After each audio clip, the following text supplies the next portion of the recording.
Hey, Dairy Hour listeners, if you're enjoying this show, leaving a review is the best way to help us grow and reach more people. Plus, I've got a little thank you for you. Snap a screenshot of your review, message it to me at Dairy Gal Val, and I will be sure to send some fun Dairy Hour stickers your way. Thanks for supporting the podcast, and I cannot wait to mail you some swag. As a busy mom and dairy farmer, I'm always looking for ways to support my family's health as well as my own, and I absolutely love Wonder Cow Colostrum. It's packed with essential nutrients, great for supporting gut health, boosts immunity, and promotes overall wellness.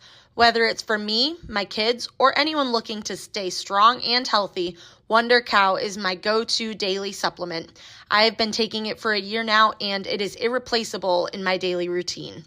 If you want to experience the amazing benefits of colostrum too, you can use my special code, DairyGalVal, at checkout for a discount.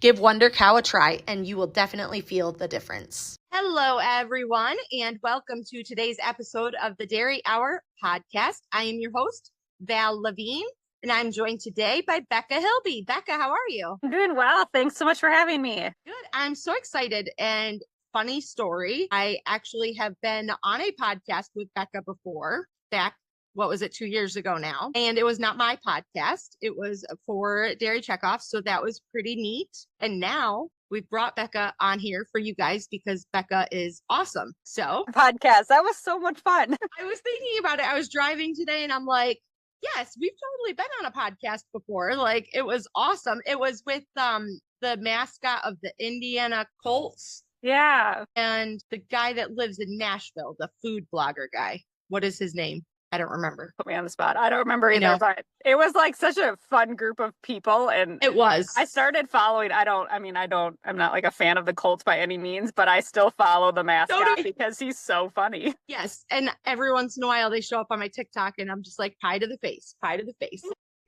So yes. funny. And then I'm like, I interviewed him before. It was pretty cool. I interviewed the guy behind the mask. Yeah, so, it's a pretty big deal. You know, we're kind of a big deal, Becca. It's fine. Kind of a big deal. Our heads are getting too big. So why don't you, for those of you that don't know, give us, your elevator pitch. Who are you, Becca? Awesome. So hi, I'm Becca. I, in a previous life, was a dairy farmer, which I'm sure we'll get into later. I am currently living on a farm with my husband and our 3 young children. We raise beef, pigs, chickens, cats, all the things. We raise all the things there. We do a lot of direct-to-consumer marketing, and then also sell to sale barns when we need to. And I am also a sales representative with Prairie Farms. So in my role there, I get to kind of be the liaison between the plant and like grocery stores and schools, things like that. So it's been a really fun experience to kind of get on the other side of the dairy industry, like being in production egg for so long. And now seeing what happens to our milk after it gets to the plant is really exciting. Definitely.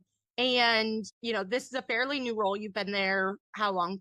It'll be 2 years in July. Okay, so yeah, almost 2 years already. My gosh, time flies. I know. That means that it was more than 2 years ago that we were on a podcast together. Yeah, I was thinking 2 years sounded close. So I left the dairy about 2.5 years ago now. It was like... And it was before that. Yeah, so it's been a while. 3+ Time flies when you're having fun. That's what they say. Becca, you did not grow up on a dairy farm. Correct. So bring us back to your childhood. Yeah, so... it was the strangest thing, and that like butterfly effect trend going around on social media now. I really need to make it because I think of this every time. But we grew up in like a suburb of Waukesha, kind of near Milwaukee, if anyone knows where that is in Wisconsin. And no family that farms. My grandparents, I guess, technically kind of farmed when they were over in Italy. They had it's pretty normal to have like a cow or a goat in their backyard. So that's about as close to farming as we got. But for farming in the family, I should say. So anyways, when I was 9 years old, my brother and I joined 4-H because my cousins were in 4-H and we just thought it would be a fun thing to do together. And at one of the meetings, a farmer came and was like, hey, if anyone wants to show a cow, come out to the farm. And I wish I could remember what was kind of going through our heads because how random is that? Just to think oh yeah, let's go do that. So I'll show a cow. Yeah. Never seen Let's go. So we ended up going to the farm. The first year, it's kind of funny that I continued to do it, but the first year was pretty atrocious. I had a Holstein calf. I didn't think it was a calf. I think it was a spring yearling. And I'm this little like 9-year-old kid. I don't know what I'm doing. She was way too big for me. Her name was Kathy. I remember at county fair. Kat's name was Kathy. She sounds like a middle-aged woman that's a receptionist at the office. Like, her name is Kathy. It's fine. She was a very rude receptionist. At the county fair, like right before we went into the ring, she stepped on my foot. So I cried the whole time. And it was, it was a traumatic experience. But apparently I liked it enough to try again the next year. And the next year I had a little spring calf, much more my size. And it was a brown Swiss. And I think after that, it was game over. Like, that's kind of how I fell in love with the brown Swiss and how I fell in love with agriculture as a whole. I'm super grateful for that farm to give me that experience. And it kind of has all come full circle now, because the farm, over the years, I worked with them quite a bit. I showed with them from age 9 all the way through 20. When do you age out of 4-H? I don't know. I was in 4-H the entire time. 18, okay. And really just worked with them. And I still help them out at state fair sometimes. And it's kind of cool because they actually ship their milk to Prairie Farms. Okay. So it's just like, it's a full circle thing. It's really awesome to have that. But yeah, so I just kind of got more involved in agriculture over the years. I started getting I want to go back though. What did your parents think when you go home and you're like, hey, I'm going to show a cow? Honestly, I need to ask them too, because like obviously my mom would have taken us to the meetings and stuff. And they were both so supportive over us doing it. They drove us to the farm. We used to kind of go out like weekly and stuff in the summer to get ready for the fairs. And, it was kind of almost a family affair because we all started helping out on the farm. My parents still help out on the farm when they're able to. The farm sells like pumpkins and Christmas trees and things like that. So they're a very diverse farm, just to kind of keep up their livelihood. So they taught us so much stuff, but it was just kind of a cool family thing that happened to us. Yeah, that's so neat. And it's funny that like you were like, yeah, let's show a cow. And then you dragged your whole family into it. And they were like, here I am. I didn't really sign up for this, but I somehow voluntold. Yeah, I mean, they kept bringing us there year after year, so they must have semi-enjoyed it too. So then, so now you're in 4-H, you're now showing cows every year. And how did it progress from there, through your older 4-H years, through your high school years? Yeah, so I just started getting more and more involved in as many things as I could. And I know I tell a lot of people, sometimes there's a bad rep for kids that don't grow up on farms, that like they can't be farmers, and I don't see it. I've had comments made to me growing up about it, but I just got involved in anything and everything that I could. I did dairy bowl, dairy judging. There was one year, my senior year, I signed up for FFA at a different school. Our school didn't have an FFA. My friend and I kind of tried to get them to have one, and we could tell that they weren't interested. So we're like, whatever, we'll just join it at another school. So we did that for a year just to get that experience and be able to do dairy judging through that. Really just got as much training and hands-on experience as we could. I did a lot of work with PDPW. They put on a lot of workshops and like media training we did with them. There was a pretty cool like cow camp every summer that we went to. So it was really just finding things that we could go to and just kind of immerse myself into that. And so when it came time for college, I looked into like the 3 Wisconsin ag schools, Madison, River Falls, and Platteville. River Falls was a little too far away from home. Madison, I didn't get into. So Platteville, I mean, honestly, I fell in love with Platteville when we went and visited it. It was like far enough away from home, but close enough to drive back if you needed to, a few hours away. And so I went to Platteville and I majored in animal science with the dairy emphasis. And again, during that time, I just was involved in as much as I could. I started working on a dairy farm my sophomore year there, which turned out to be the farm I worked on for 14 years after that. So it was really just, I don't know, every day falling a little bit more in love with agriculture and everything that it had to offer. Yeah, definitely. And, at what point in high school did you know that you just wanted to be in agriculture all the time? Was it something that grew, obviously when you're a kid, everyone's like, oh, what do you want to be when you grow up? Like, At what point did that become agriculture? That was so long ago, I don't remember. I do know my first instinct, and I feel like maybe a lot of people can relate to this, is I wanted to be a vet. I wanted to be a cow vet. And so that's kind of how that's kind of what I thought I would be going into. You know, a lot of the vets, you got to go through the animal science, get your bachelor's first. And so freshman year, when I was in my chemistry class and I could barely pass it, I was like, okay, maybe I'm not going to be a vet. And at that point, then I didn't really know what I wanted to do. I just knew that I loved cows and I loved agriculture and I wanted to do something in that. So college was kind of just taking it all in, like trying to figure out what I wanted to do with the rest of my life. Something with animals, I'm just not sure what. Yeah, exactly. And I think that's the awesome thing about being involved in like the dairy industry or agriculture as a whole. There's so many things that you can do, you know, not always directly with cows, but like I feel like any job you can relate to the dairy industry, which is really cool. Definitely. It's a pretty cool industry to be a part of. Absolutely. And I want to go back to, you talked about like, you know, how sometimes you weren't accepted as being part of the dairy industry because you didn't grow up on a dairy farm. You know, how did that, you know, I'm guessing it fueled your fire because here you are. How have you dealt with that over the years? Yeah, so I honestly have not seen it like recently. It was more so when I was a kid, and I think kids are just mean. I remember it was a Dairy Bowl event. We were like paired up with random people on our team, and there was this guy, and I know who he is. I still don't like him to this day, which is terrible for me to say. But I remember he made a comment about like how I should just like not answer any questions because I didn't live on a farm, so I didn't know what I was talking about. And I was just like, what the heck? And then I do remember a few years later at FFA, like judging. It wasn't at the state competition, whatever, like before it. I beat him in dairy judging, and I was like, what's up, dude? Yeah. Not a farmer over here. Oh gosh, I'm petty like that, but that's fine. I'm here for the. It was just like I wish I would have had the balls to like say something to him then. You know, sorry, can I say that? I don't know. Yeah, you can say whatever.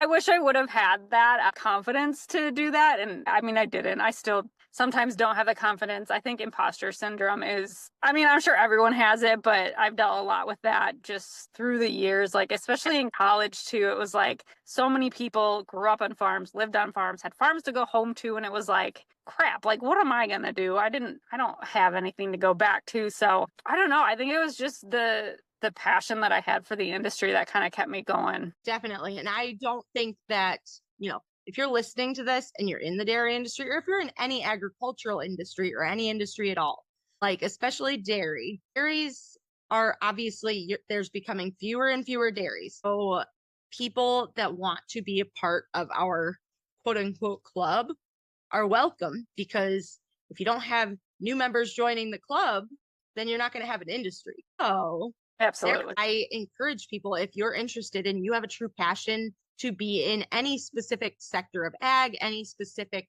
you know, other thing. I mean, really, there's not much else out besides agriculture. Let's be real. No, but you know, if you have a genuine interest and passion and you want to do good in that industry, I think that you belong there. And for anyone struggling with that imposter syndrome, you know, reach out to someone. We can chat with you, but you should always feel welcome.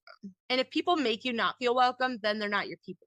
And that's also something that as you get old and wise, you learn that you need to find your people that support you and encourage you to be a part, because you can be a part of whatever you want to be and you can find your own space there. And there's space for everybody. It's a nice big world. Welcome to the dairy industry, and you're allowed to stay. That's my little soapbox for that. Couldn't agree more. Yep. So you go to college, you get a job on a dairy farm near college. And what happens after that? What was your job on this dairy farm that you got? So when I first started, I was just milking cows. It was under cow dairy, and it was like nights and weekends. Basically, I needed beer money. And priorities in college, yes. Yeah. I had a couple friends that worked there. Like it was a good time. We all got along. Like my senior year, as I'm getting ready to kind of graduate, I'm like, I don't know what I want to do with my life still. My husband was from around the area, so he wasn't going anywhere. And I was like, okay, like, I don't want to leave. I kind of like this guy. And so I remember talking to my boss, and I was just like, he's like, what are you going to do after you graduate? And I was like, I don't know. And at the time, we did not keep the calves on the farm. We weren't raising them there. And he's like, well, I would really like to keep the calves here and raise them. You've always loved calves. Like, do you want to be the calf manager? That'll kind of open up a full-time job opportunity for you. And then, still helping out with cow health and milking like on occasion and stuff like that. So I was like, yeah, actually, that sounds awesome. I've always loved calves. I love the challenges that come with it. So that's kind of what we did. After I graduated, we just started keeping the calves on the farm. I was able to work with our nutritionist and like vet and just come up with calf protocol and stuff. It was a really fun couple of years because there was really nothing set in stone of like what we were doing. And I mean, I had some experience, but not a ton of like going into it. So I had a really close relationship with our vet, just kind of getting my bearings under me and building that calf program up. But so yeah, that's what I did for about 14 years. I was able to build my own herd on the farm, which was really awesome. After a few years, my boss allowed me to bring some cows there. So by the time I left, I think I had about like 25 milking and then their young stock. So it was a beautiful opportunity for me. I wouldn't change anything about it. In the course of that 14 years, I had 3 kids, and we lived about 25 minutes away from the farms. As they were growing, it just kind of got harder and harder to make everything work and like take care of the kids, take care of the house, feel like I was doing a good job at work. It started to take a toll on my mental health, honestly, more than anything. And so when my son was, how old would he have been? About like 1.5, maybe. I did a lot of soul searching, and I knew I had to leave, but it was one of those things where it was like I didn't want to. I didn't think it was the right choice. Like I felt like I was like abandoning them in a way. I don't know. It's really hard. It's hard. But I literally, I had an aha moment. I had thought about leaving in the past, just like, and when you're having a bad day, you're like, oh, I don't want to do this anymore. But I loved it so much that you get over it. But I just had this aha moment where I was like, I think I really need to leave. I need to walk away. And so I had a really hard conversation with my boss about it. And one of the first things he said to me is like, I'm surprised you didn't leave sooner, actually. Because he's like, he saw me at my best days and my worst days, like trying to raise kids, I would bring the kids out for like the first year of their life, hanging out with me because it was easier breastfeeding than having to pump. And so, yeah, he was supportive of it, I guess. So like, it made me feel a little bit better about leaving. Like, obviously they were going to miss me, but him being supportive was really nice in that moment. Yeah. That was like February of 23 that I left. And that was a really hard few months because I was kind of like selling a lot of the dairy cows that I had, selling some of the heifers, just because I knew I couldn't bring them all home. I did have a small group that we brought to my husband's grandparents' farm that we live on. And so after that, we kind of started transitioning the dairy cows to beef cows, like nurse cows. I didn't want to sell all of them because I had a lot of registered cows, and I didn't want them just to go to a sale barn and be useless. They were nice cows. So yeah, it was an interesting transition period. I had about like 6 months of unemployment where I was just honestly trying to figure out what to do with my life, like what my next steps were. But in that 6 months, I had a lot of fun. Like I was able to kind of do some things with revamping how we were raising animals. I started making beef tallow candles, which was really cool. And I still am able to do that today. And then I was also able to kind of focus a little bit more on our direct to consumer marketing. I started in 2020 doing that, like right before COVID hit.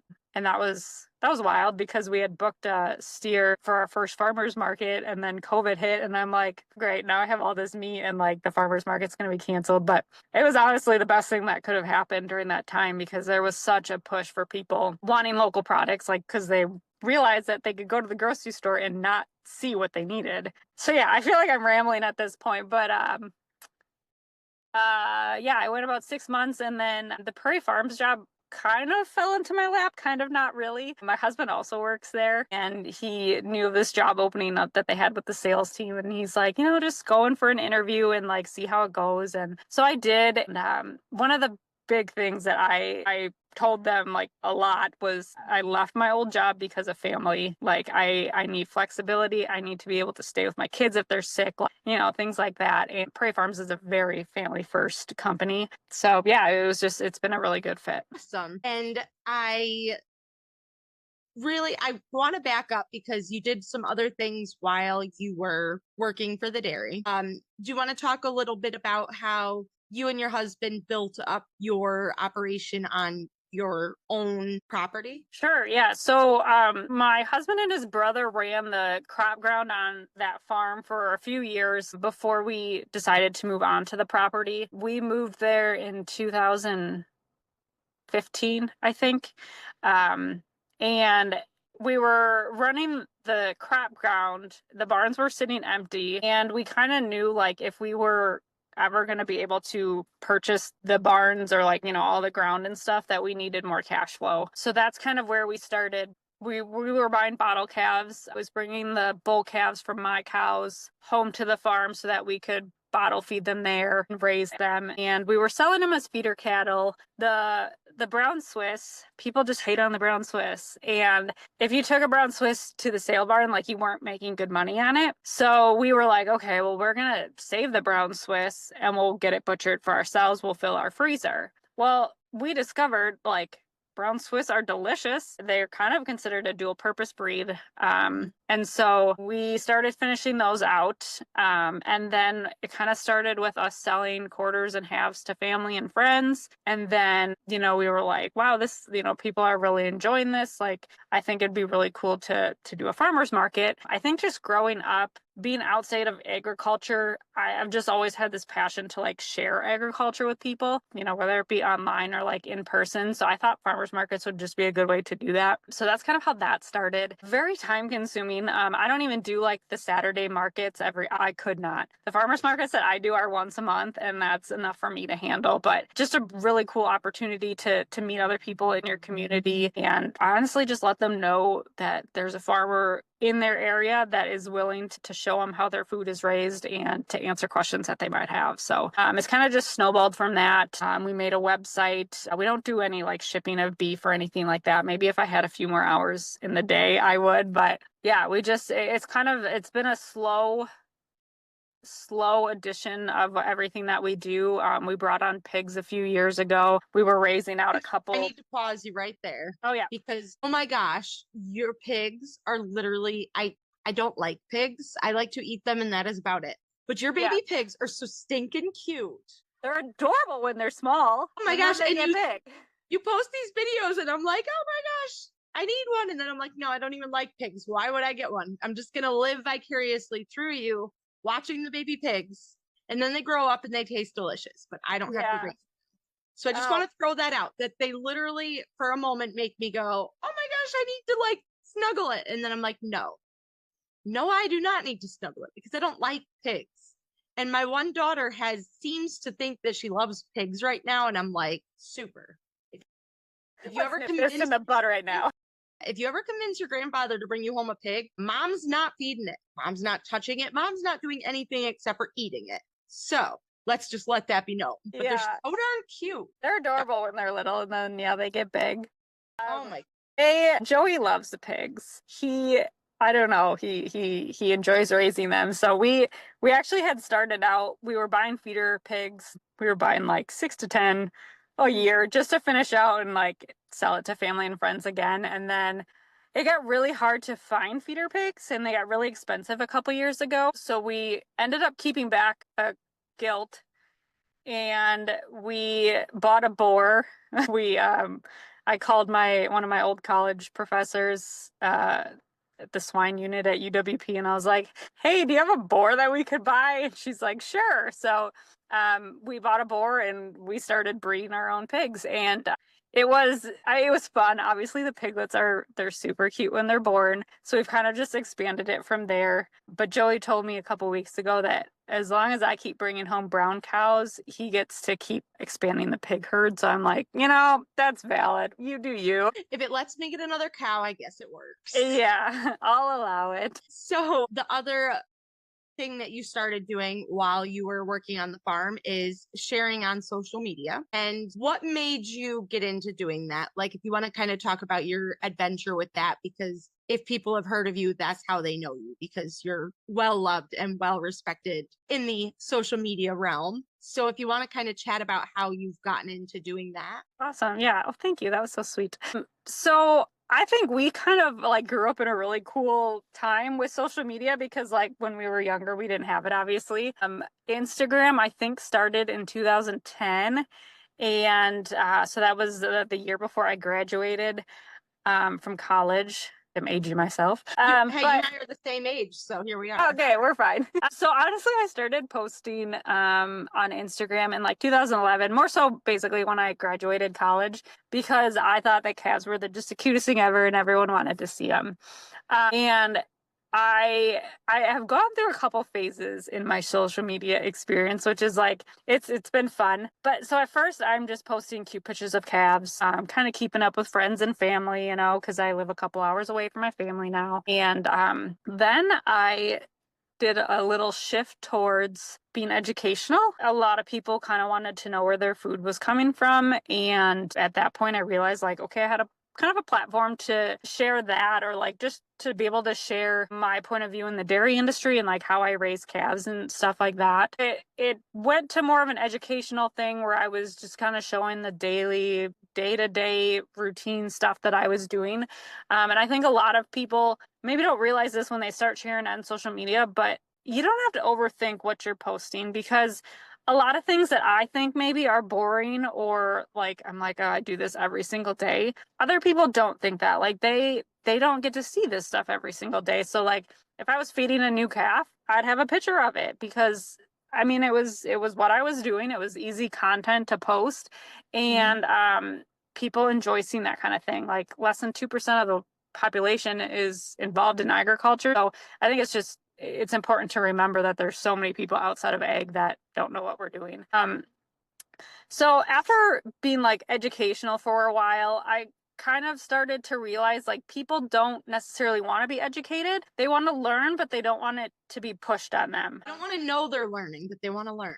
Yes, exactly. So that kind of made a shift into how I was posting things. Like I wasn't like posting these long captions that were like full of factual information and like trying to shove information down people's throats, but it was more so just posting what I was doing and stuff, and then people would ask questions, and then I'd get that way. So I tried to be as interactive as I could on social media. Things really kind of turned, and after I had my daughter, I realized how much I was only posting to the ag community, and I think that was a big shift, starting to kind of share a little bit more about motherhood, because then I started to have other mothers be able to relate to my page, and like then again they were starting to, whether they knew it or not, learn about agriculture and learn about dairy farming and stuff. So yeah, it was just really cool to kind of go from like the educational thing, only dairy farmer, to like mother and dairy farmer.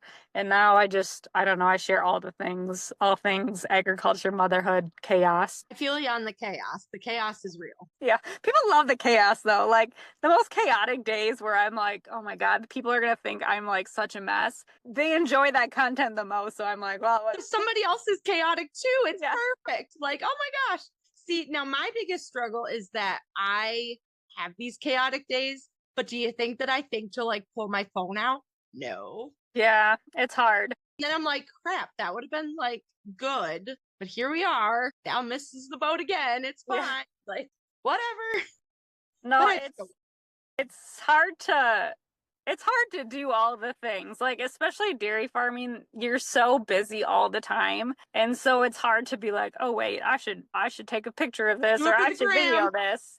Yeah, it's definitely hard. Like there's sometimes that something happens and like I'm like, oh my God, that would have been so funny to get on camera, but you can't reenact it, so it's like whatever. But I mean, social media has been so cool, and I sometimes I miss the old social media. Like I feel like there was so much more like collaboration. And do you remember like Milk Flip Cup? I think I even have a t-shirt.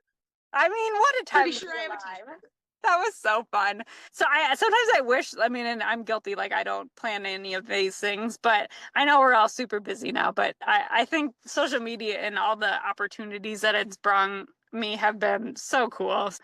It's been fun. Even though you want to talk about social media things going around, I've seen that the ice bucket challenge is coming back. There's like young Yes. kids doing it now. And one of the funniest stories that I have from that, which my friend and I actually, when we did that, and I don't even remember how many years ago it was that it actually was like the original thing because it was over 5 years ago, which is insane. But gosh, probably closer to 10. Am I right? Like, do you remember when that went around? It was a while ago. It was a long time ago, yeah. But so there was this lady that my mom and I, we did like, we sold Longaberger baskets. And I don't know if you know what a Longaberger basket is, but they're like these really nice hand woven baskets made in the USA, like all the things. So it was just always like, I was one of the, like, I would go to people's houses and do like a Longaberger party. It was like cool. that. I'm out of college. Like, this is like an extra way to make some money.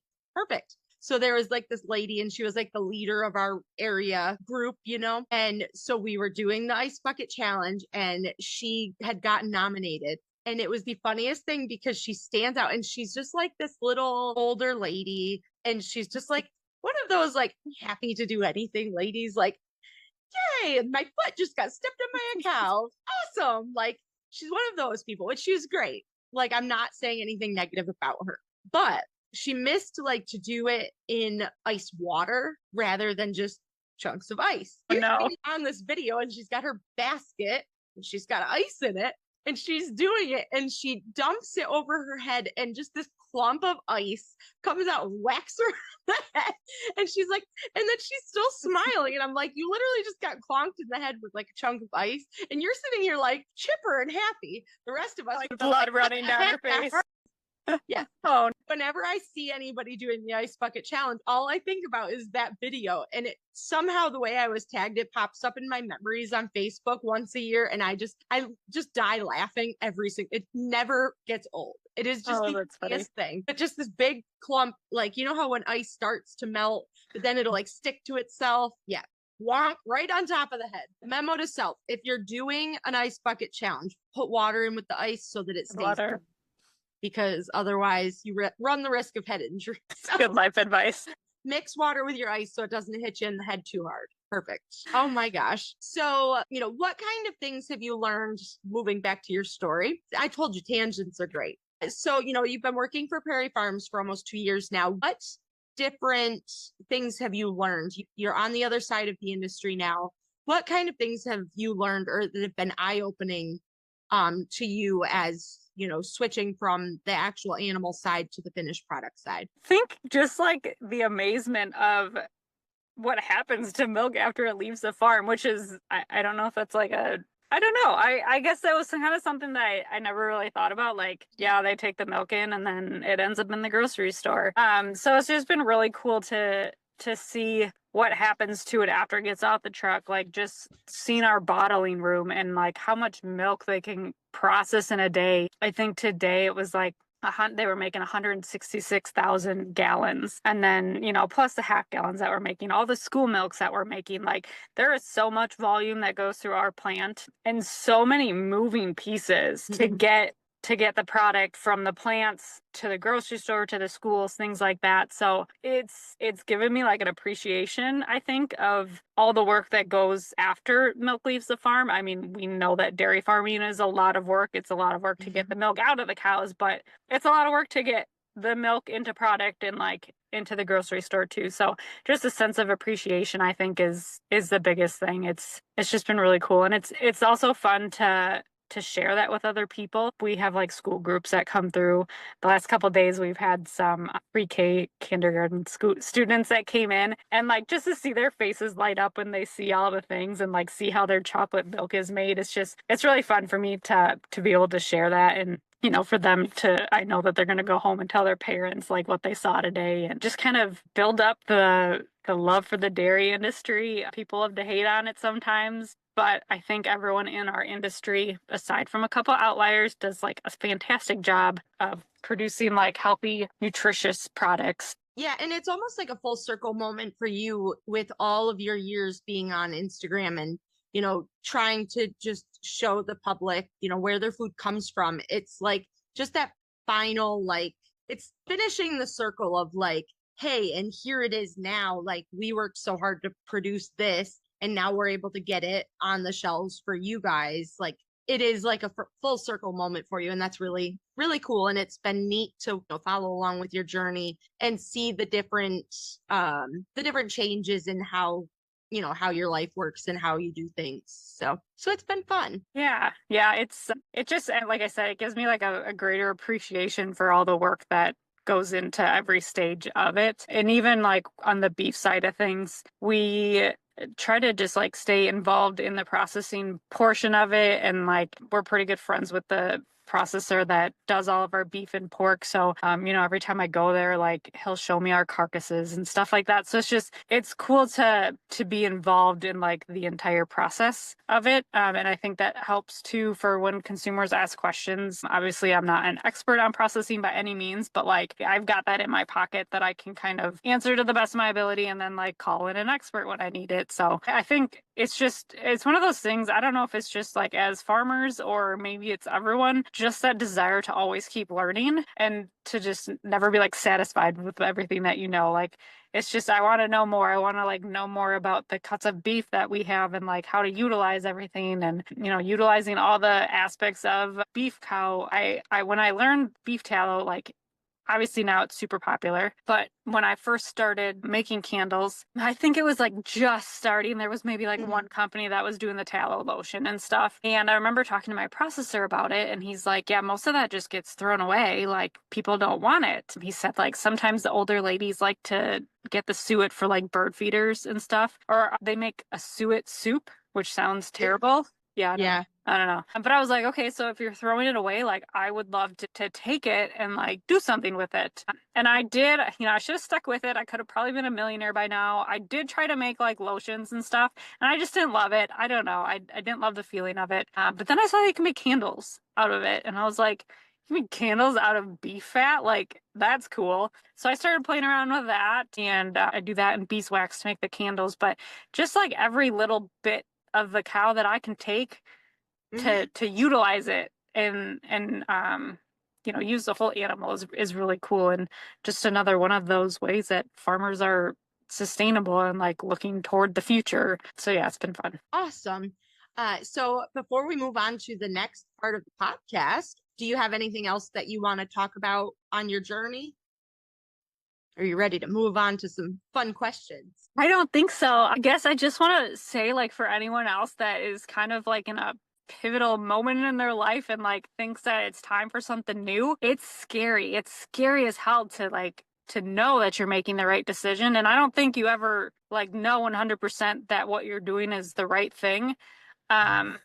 But I guess I will say, like 2 years away or out from it, life does go on. You find new things that bring you joy. And, I still miss being on the farm every day. But at the same time, like I think back to all the times that I've had with my kids that I wouldn't have had being on the farm all the time. So life goes on. And I think that's just important because some people, they have to walk away from the farm or from dairying. And it's obviously really hard, but it's just important to know that there's brighter days ahead. Yes, I love that advice. And I think that it's something that a lot of people need to hear and remember that just because one door is closing and it may seem really hard, that somewheres, whether you know it or not, there's another door opening.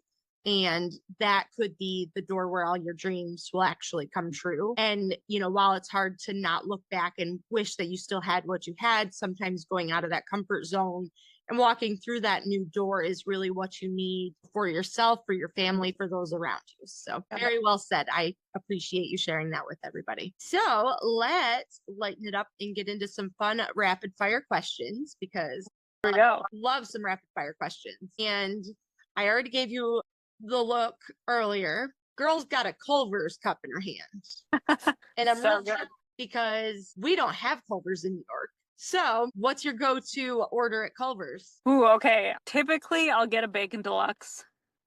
Today I actually got a crispy chicken sandwich, and it was Ooh. delicious.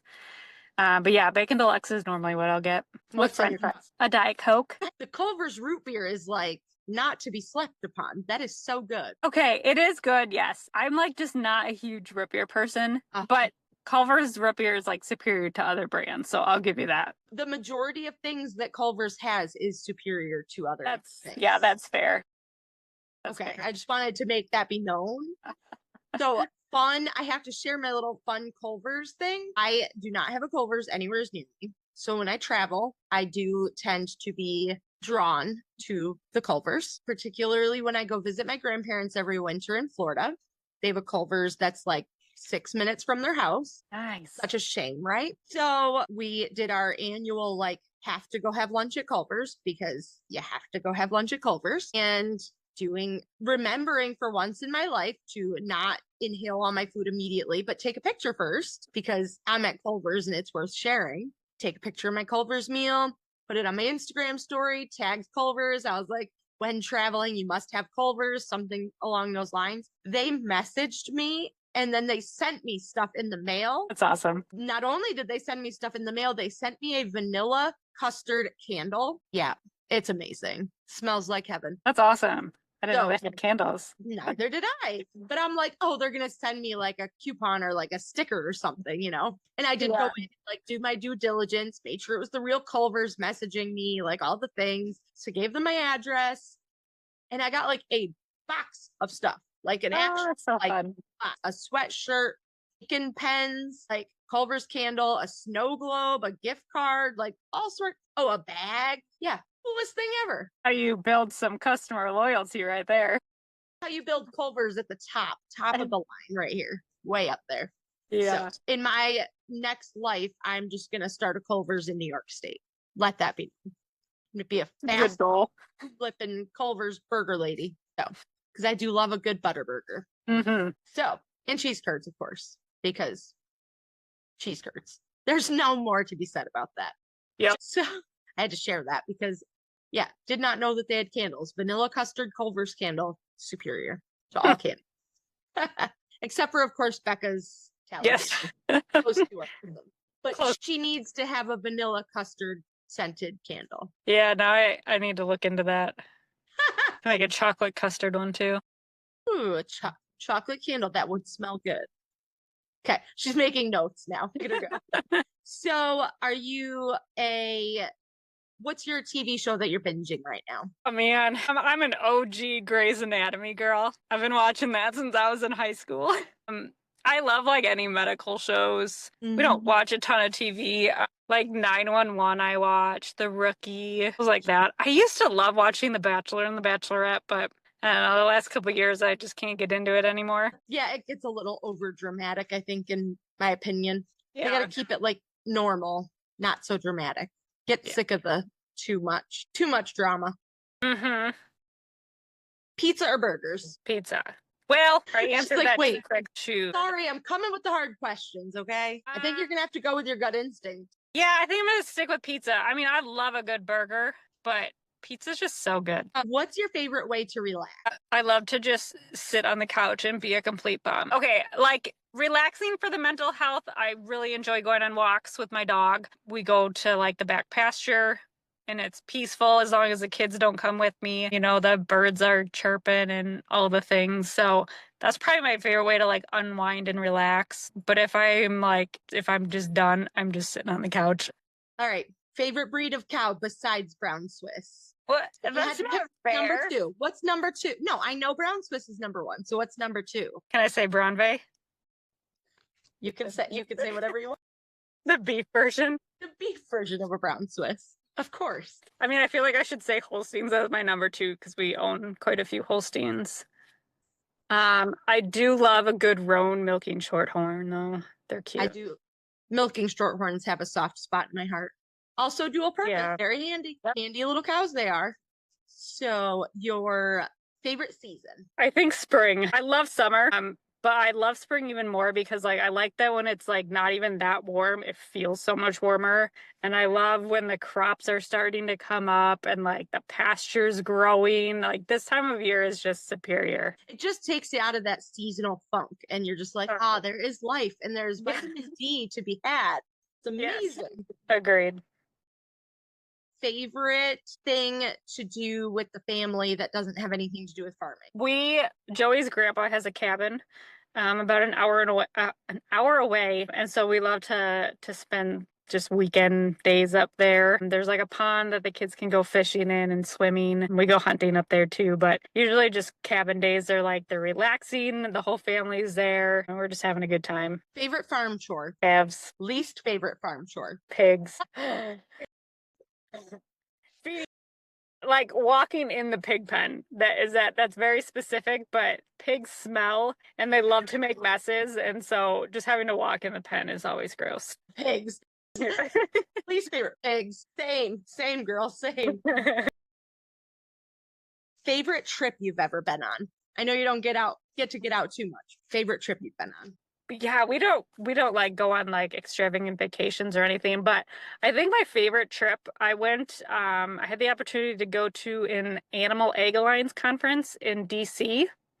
And I went by myself, but it was a really cool experience to not only be able to like fly out there, but the conference was really great. And then I actually I don't tell anyone. I skipped out a few hours early before my flight left so that I could go be a tourist. And that was amazing. Like, I almost wish that I could have stayed an extra day just to kind of take it all in. But it was really gorgeous. I'd love to go back there again sometime. It is really cool. That's one of those trips I've gotten to go multiple times in the past few years. And I always try to have a few hours to do something so that I'm like, I see something and then I see a little something different the next time and I do something different the next time. So it's been good. And I've seen quite a bit so far. So that's been nice. And it kind of just keeps that like fire within me to keep wanting to go back. So I keep making it. I somehow managed to keep getting to go back, which is amazing. Yeah. So yes, I feel you on the Washington, D.C. thing. I can't wait till my girls get a little bit older that I get to bring them and share that with them, because there's other things right around there that I would love to do. But I'm like, man, I should really wait till my kids can come and enjoy this with me. So someday we're going to get there. We're going to do the things. I'm trying to pick your deeper thought question from a previous guest. And I'm trying to pick which one is going to be what fits for you. And your question is, you ready for this? It's hard. God, maybe. Take a drink of that Diet Coke and be ready. If you were only able to be remembered for one thing, what is that one thing you'd want to be remembered for? That's deep. I know. It's a deep thought question. Amazing. I think that my answer would be, I don't know how to say this. I'm like always kind of finding the bright side in things and just bringing like a little bit of joy to maybe not joyful moments. I've gone through seasons of my life where like after my third child, postpartum hit me pretty hard, and that was a really hard time to get through. But now that I'm like through it, and I can kind of like, I don't want to say see in other people, but like when I see someone going through the trenches, I just try to go out of my way and like help them feel better, and like just always try to find the positive in things.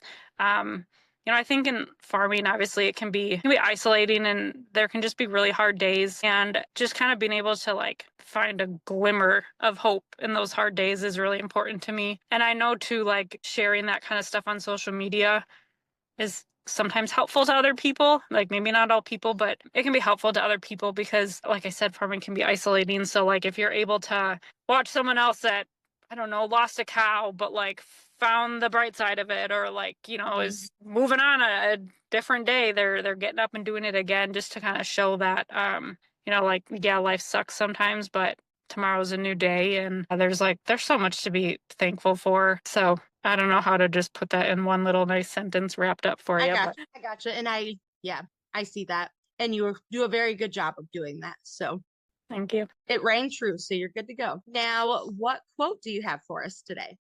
Oh, like I told you, I screenshotted one. I gotta find it. Okay, so I'm big into like the self-development. I love like Mel Robbins and Rachel Hollis. I just love listening to them, like being so upbringing or like uplifting and stuff. So this quote is from Mel Robbins. It's from the Let Them Theory book, which I will say, I know that there's like another creator that they said came up with this Let Them Theory. So I don't want to like take that away from her, but yeah. Okay. So the quote is, there is no difference between you and the people you see achieving extraordinary things. They aren't special, but there's one thing for sure they figured out. They don't let the world around them derail their dreams. And I just love that quote because, I mean, obviously, people can judge you all you want, but I think at the end of the day, as long as you're being true to yourself and like what you want, no one can stop you. And I think that's awesome. And I think it goes back to, how you said throughout your life, every once in a while, you've had that imposter syndrome where you feel like you don't belong. And I think that resonates true with your story, that it's that gentle reminder and like self-assurance that, yes, I do belong there. Mm-hmm. And no one can take that from me. Even that one jerk back in Derry. I won't forget you. Yeah, we're going to send this to you and be like, yeah, we're talking about you, man. He probably doesn't even know who I am, but whatever. Make him know who you are. No. Just send it. I don't know if you remember me, but I beat you after you told me I didn't belong. Oh, what now? Oh, that's so funny. 20 years later. People don't forget. I've been scorned and I'm going to come back for revenge. Let's go. Absolutely. Oh my gosh. Becca, I have had so much fun chatting with you. I knew I would. Where can people follow along with your fun adventures? Sure. So I'm on Instagram a lot at Becca Hilby. And then I'm also kind of on Facebook. We post on YouTube too. So you can follow us at Hilby Family Farm on YouTube and on Instagram and Facebook and things like that. But Instagram has kind of always been my safe space where I spend the most time. So awesome. So go give Becca a follow, send her some love, and be sure to let her know what part of, her story resonated with you, or maybe gave you just that little glimmer of advice, hope, whatever you get from this conversation. And again, thank you so much for listening today. I really appreciate it. If you loved this episode, please share it with a friend. Tag me on social media at DairyGalVal. Tag Becca. Do all the things. Leave us a review. Leave us a comment. Do the things. Do your work. So, Becca, thank you so much again for joining me, and we will talk to you all next week.